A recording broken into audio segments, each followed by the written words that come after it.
Hello and welcome to The Big Picture. I'm Teena Jha. The Jammu and Kashmir administration announced a new industrial developmental scheme on Thursday. With a total outlay of 28,400 crore rupees, the scheme aims to encourage new investment and take up industrial development to the block level. While making the announcement, Lieutenant Governor Manoj Sinha said the scheme will go a long way in ushering an era of socio-economic development of the region and also for catering to the aspirations of the people. The Industrial Development Scheme is from the period of date of notification up to the year 2037 and aims at creating 4.5 lakh jobs while also attracting 20,000 crore rupees investments into the Union Territory. On this edition of The Big Picture, we'll talk about the new industrial scheme and how it is going to benefit Jammu and Kashmir. Joining me on the program are Dr. Muniraju SP, Deputy Advisor, Jammu and Kashmir and Ladakh, Niti Aayog, Mr. Farooq Amin, Chairman, CII, Jammu and Kashmir, and Aarti Tikoo Singh, Senior Journalist. Thank you to all my guests for joining me on The Big Picture today. Dr. Muniraju SP, allow me to begin the program with you today. What is the vision with which this new industrial scheme is being implemented in the Union Territory of Jammu and Kashmir? Well, the Government of India has initiated this program of investments up to about 28,400 crores investments for the industries. There are a lot of industries projects are already going on. So to motivate and incentivize the existing programs and also come up with new projects and new industrial development activities in the J&K, the Government of India has taken a lot of initiatives, and this investment program is initiated. The main areas which we proposed extension of this project up to 2037. So the overall, let me say that the amount is 28,400 crore, and the scheme will start from 2021 to 2036 to 37. So the first package of initiative was in force up to 2012 since 2002, and thereafter from 2012 to 2017 is being completed. And now this initiative has taken from 2021 to 2036-37. Okay. Mainly we have the objectives under the schemes like new and existing units both in manufacturing and service are eligible for getting the benefit out of the scheme, and new units with investment up to rupees 50 crore are eligible for capital investment incentives, and also an existing unit will become eligible for capital investment incentives and central interest subvention. If it carries out substantial expansion, that is investment additional 25% of the original investment in plant and machinery. And all eligible existing units can avail working capital interest subvention incentives under that. And also service units to become eligible for incentives on minimum investment of rupees 1 crore in the eligible value of construction building and all other durable physical assets. And trading units are but not eligible. These are the main initiatives. Under the capital investment, there are incentives to newly established units to or to existing units undergoing substantial expansion in order to encourage investment in industrially less advanced blocks, especially the blocks which we do not have industries. There we have promoted these investments, and also there are zones we have classified and different zones where industries are less. The Government of India has taken, and in fact, Jammu and Kashmir government is closely working with Government of India, especially Department of Industry and Industrial Policy and Promotion and Ministry of Commerce, and Niti Aayog is substantially facilitating between the J&K government and central ministries to boost the investments. Okay, so these were the incentives, but how friendly and hassle-free will it be for the investors? Definitely, it is just to government. Besides government's investments, there is also a lot of scope for the public-private partnerships in this industrial. Especially, they can come up with a lot of incentives are provided to them, tax exemptions are provided, and also some interest subventions are provided so that private investors can also come up. And now, as we all know, that the land reforms have been taken place, and the land anyone can get there for development activities. That way, government is all way facilitating investments in J&K. Okay. Mr. Farooq, Amin, coming to you. Your response to this massive industrial package that is set to be implemented in Jammu and Kashmir, do you look at it as one path-breaking decision in terms of boosting the economy of Jammu and Kashmir? Surely, I mean, we appreciate the industrial policy, what has come in for us now. I mean, we were long waiting since 1 year for this policy. We were really enthusiastic about this. We wanted that this policy should come in place. But it is somewhat on our expectations. But few things have been missed in this, because keeping in the view the geographical location of our state, we are at the extreme end. So we expected some intervention in the freight subsidies and everything, which would have encouraged our transportation and exports. We would have boosted our exports also, because we are on a terrain wherein we spend a lot of capital, and we spend a lot of money on resending the goods to the national as well as international market. Rest, I mean, in the doctors have rightly said that they have covered this capital incentive scheme, which is like, I mean, 5% of the total working capital what we acquire. They would give us 5% of that interest rate. Second thing is the capital investment scheme, wherein they are paying for the investment in plant and machinery. They are paying 6% to the new industries, which is a good thing. It will really encourage the new industries to come in our state. So that ways it is sort of, I mean, we are 70% satisfied with the policy. I'm sure that it will encourage people to come in our state, and the people within the state will also make the further investments. I'm happy to see that the current business have been covered in this working capital thing. So that's an encouraging sign. We were basically expecting post abolition of toll. We were expecting toll was one thing which was the sort of guarantee for our industries that they would survive at the extreme and they would compete with the outside industries. Mm-hmm. But after abolition, there was a problem for the survival of our industries within the state. And post-COVID and August 5, we have faced a lot of issues. The current industries have faced a lot of issues. So we were expecting something more on the current industries front also. But nevertheless, we feel that it's a good start, good beginning, and it's really appreciable. Okay, it's a good beginning, and towards that, one major incentive that's been given is the GST-linked incentive that has been brought to sort of simplify the scheme. How encouraging is that, Mr. Amin? Yeah, GST thing, I mean, 300% of the investment, when someone invests in the plant and machinery, say 100 crores or 200 crores, they would get 3 times more of that as a refund on GST thing. That's very encouraging. That would encourage new industries to come in our state. That's fine. But again, I'm telling you that to compete with the industries in, say, metropolitan cities or states like Punjab, where we have rail approach, you yourself know that Kashmir doesn't have railhead as of now. Maybe 3 years from now, we will be more competitive because we will have the railhead in Kashmir. Jammu, okay, yes, Jammu can compete with those things. I mean, Jammu would get benefited by all these policies. And Kashmir especially, I mean, the new policy says that Zone Bs are having more capital incentives, I mean, CIS schemes. So that's a great thing. I mean, that would encourage new districts would get industrialization. They would get employment. That's a good sign. Okay, so good beginning, but a lot more needs to be done, as being suggested by Mr. Farooq Amin. Aarti, Tikoo Singh, let me now bring you into the picture. So the scheme, of course, aims at boosting the region's economy and providing employment opportunities to the people of the region. What impact do you see it having in terms of social development of the Union Territory?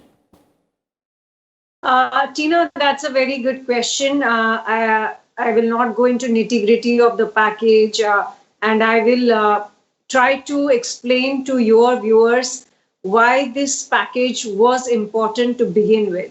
Well, the first point is that Jammu and Kashmir, despite the fact that it has a very high standard of living, it really does not have any industry except for cottage industry, except for, say, handicrafts and horticulture and tourism. And that too, tourism has been dependent on the overall socio-political situation and atmosphere in Kashmir. Yes.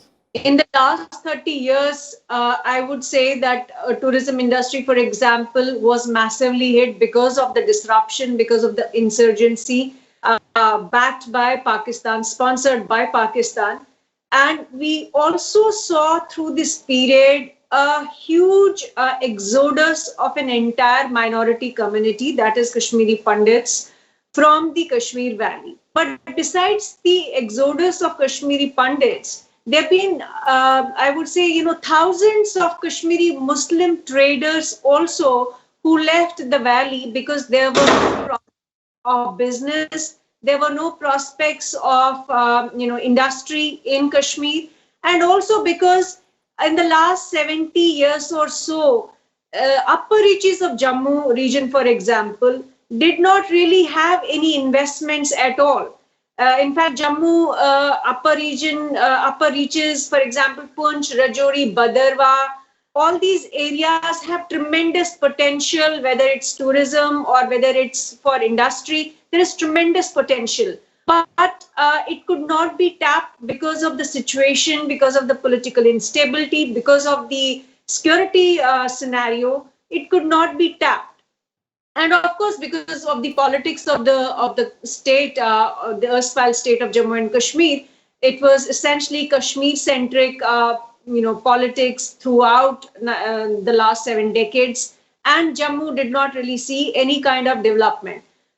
Now, not just Kashmiri Pandits or Kashmiri Muslims, who left Kashmir, but it's also a lot of people from Jammu region who left Jammu to find jobs and opportunities to other states. Many people you will see who, even despite the disruption caused by insurgency, left J&K because there were no avenues, there were no jobs, there were no private sector jobs, let alone, public sector jobs. So I think this package was really overdue. It was needed. Not just because, people need jobs and people need opportunities, but also for overall political stability, for overall social stability. But one more point I want to mention here is the fact that a lot of Kashmiri Muslim youth who joined militancy, who joined terror groups like Lashkar-e-Taiba, Jaish-e-Mohammed and Hizbul Mujahideen in the last 30 years, if you really look at their data, if you look at their profile, socio-economic profile, you will notice that most of them come from the lower strata of society in Kashmir, which meant that they did not really have, any educational avenues, they did not have any job avenues, they did not have any prospects to grow socially. And that is why militancy I am not saying all of them, but for a certain section of the youth who joined militant ranks, the incentive for joining militancy was greater than being, jobless and doing nothing. Yes. If you remember, stone pelters were pelting stones for a few $100. So that was the economic cost, of not having an industry in Jammu and Kashmir, not having a private sector in Jammu and Kashmir. A lot of people have, been complaining that they don't find jobs in public sector. But public sector has a certain capacity. It cannot go beyond that capacity. It has saturated already. The state cannot accommodate everybody in public sector. So I would say that this industrial package is going to not only bring investments, it is going to help youth of Kashmir to look at opportunities within and not migrate out of Kashmir. to go to different parts of the country like Bangalore, Pune, Kochi are filled with Kashmiri traders and Kashmiri youth because they don't have anything. In fact, if you really take a look at the map of India, in every big cosmopolitan city of India, every big town of India, you will see a little Kashmir has been established by the traders of Kashmir. They are selling their handicrafts and carpets and other things. And this is because, the tourist was not coming to Kashmir. And I think once you have this package, a lot of investment will go into tourism, a lot of investment will go into education, in healthcare, in other industries. And that will really not only give jobs to people in Jammu and Kashmir, but also drive growth for the entire Union Territory and also bring people from other parts of the country to, have better prospects there. Okay, coming back to you, Dr. Muniraju, significant points made there by Aarti Tikoo Singh in terms of socio-economic development, helping Jammu and Kashmir transform itself. Do you agree with her that, the potential of Jammu and Kashmir was not being tapped? People were forced to migrate to other cities in search of jobs, better livelihood opportunities. Now, with this industrial package coming into effect, it will help in tapping fully the potential of Jammu and Kashmir and also making it self-reliant? Absolutely. In fact, not only it creates a lot of employment, and also we can better use the available materials there for industry purpose. And the main purpose is to nurture existing investments in Jammu and Kashmir. And also the primary aim of the proposed scheme is to bring about radical transformation in the existing industrial ecosystem of the Jammu and Kashmir, and thereby that enabling Jammu and Kashmir to compete industrially with the existing other states, especially the states like Tamil Nadu, states Karnataka, Maharashtra, which are the industrially advanced states. There we want to build the competition and ensure that the available resources are better utilized and the youths are get employment, and also the state can become substantially employable for the youths from Jammu and Kashmir. With this purpose, this huge investments is being considered for the Jammu and Kashmir development. And will it also impact other sectors like tourism in Jammu and Kashmir, IT sector as well? Yeah, of course. Not only the industry, in the sense that the people who are going there, they need some kind of, let us say, handlooms, especially, which is very famous for the handlooms, handicrafts, and also carpets, like and also horticulture products. People are very much interested to the geography of the Jammu and Kashmir, and including Ladakh, in fact, for that matter. So that they'll get the readily available industrial products for their consumptions. That how it will boost the product availability and also employment generation and also consumer satisfaction. The people who are going there as a tourist or maybe for the investment purposes. So that how overall it is a better opportunity for the Jammu and Kashmir and also for the other parts of the country, and youths especially, they can shift from the instead of engaging in the antisocial activities, they can get better employed, and they can engage in decent employment opportunities to earn decent livelihood opportunities. Definitely, and lead better lives and give their families better lives as well. Mr. Amin, if we talk about the challenges, do you see any with the implementation of the new scheme? Yeah, surely. I mean, this is the thing, one thing where in Government of India has to think and state administration has to think carefully. I mean, there was a recent incentive given by Honorable LG, who is working day in, day out for the betterment of the UT. There was a subsidy launched around 1,300 something crore from the state kitty, which was promised to be disbursed within 6 months or 3 months.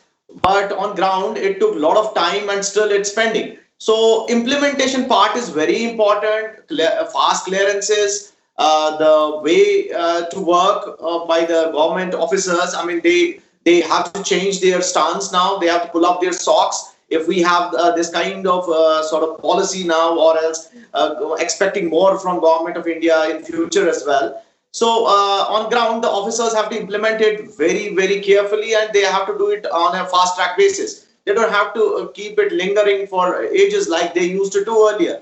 So this is the thing what we have. I'm sure that we have a very good team led by the Honorable Governor and Chief Secretary who is working very hard on this. Our Principal Secretary also, they are doing really well. I mean, the message should be passed to the whole administration that this scheme has to be implemented with letter and spirit, and it has to be on the fast track basis in order to get benefit out of this scheme immediately.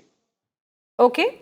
Aarti, do you see security also a challenge going forward? Because we've seen over the last few months, the situation has improved, but it's still not completely conducive for the industry to go there, set up without feeling threatened. So on the security aspect, how big a challenge could that be?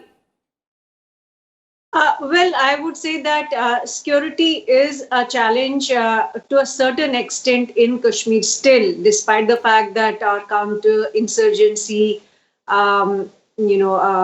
operations have been pretty successful in the last couple of years. A lot of steps have been taken to counter the cross-border terror threat that Pakistan, has perpetuated for the last 30 years. Yes. But what I'm going to say is this, that look, the entire union territory of Jammu and Kashmir does not have the security threat as some parts of Kashmir have. So the mistake that every successive government has made is that based on the certain areas which remain a security concern in Kashmir, the rest of the union territory has also suffered because the government has, held itself back from pushing economic growth and from pushing development in other areas which are safe. So a lot of areas within Kashmir Valley also are pretty safe to do, business, to do industry, to even do tourism. For example, North Kashmir is relatively safer. And some parts of central Kashmir are also safe. Some parts of South Kashmir are also safe. Yes. So I would say that, So I would say that, the focus should be the safer areas within the Kashmir Valley, and also the entire Jammu region, which is pretty safe, but requires massive development, requires massive investment into industry. And that's where the focus has not been of the previous governments, or I would say even the administration until recently. So I think what is really going to happen is that experts who are going to work together with the government on this industrial package will identify the areas where it is conducive for the security system and for the government to set up industry, and provide, of course, some security to those areas where there are security concerns, but revive and restore the industry. Some of the industry has also been hit, as I was telling you earlier. Yes. Restore the industry that has been hit. So there is possibility of repairing and restoring the industry, and then there is possibility of building new industry. So there will be multiple approaches to this industrial package. There will be areas where you will start from afresh, and there will be areas where you will have to restore and do the repair work, and there will be areas where you will have to do both and a mix of things, and also provide security. But I think I would say the majority areas of Jammu and Kashmir Union Territory are pretty safe, and industry can thrive there. Okay. Dr. Muniraju, one final remark from you on how prepared are we to tackle with these potential challenges that have been pointed out by two of the panelists in terms of implementation of the scheme and the security aspect as well? Yeah, good. That in fact, the security now, as we all know, that the security threat is reduced to maximum extent. Yes, of course, there are certain areas where really we need to focus, and Government of India has taken all needed initiatives to protect the area from the terrorism, and also at international level, also we have raised the issues and concerns. To the maximum extent, we definitely provide the security to the investors, and there is no threat for the investors. And the Honorable Prime Minister has already assured the investors and also the Jammu people of the Jammu and Kashmir that should need not afraid of the certain elements, so that the industries are secured, and also people especially they can get better opportunities, better livelihood opportunities, better economic positions. That way they should think the Government of India initiatives and come forward voluntarily to themselves to identify certain that type of threats, and make sure that they get all needed support from the government, both the state and as well as the union government. That how their overall economic development can be achieved. That way, government is enabling all the provisions to protect the people and protect the investors. Okay. And what about potential problems that we could face in the implementation of the scheme, as pointed out by Mr. Amin? Yeah, there are certain issues which needs to be sorted out, since it has become a union territory. Earlier it was the state, so there were a lot of disturbances and factors which were involved between the state and central ministries. Now, since it has become a fully union territory, so there won't be much issues to resolve the potential or any kind of obstacles in implementation of these programs. Okay, all right. So the scheme promises growth, employment and prosperity for Jammu and Kashmir. That's what the point all our panelists have asserted, and it will play a significant role in making Jammu and Kashmir self-reliant and also contribute towards India's growth. Thank you to all my guests once again for joining us on this edition of The Big Picture and putting things into perspective for us and our viewers as well. Pleasure having you on the program. So that's it from us on the program today. You can also watch it on YouTube, and you can send in your feedback and suggestions as well. Thank you very much for your time.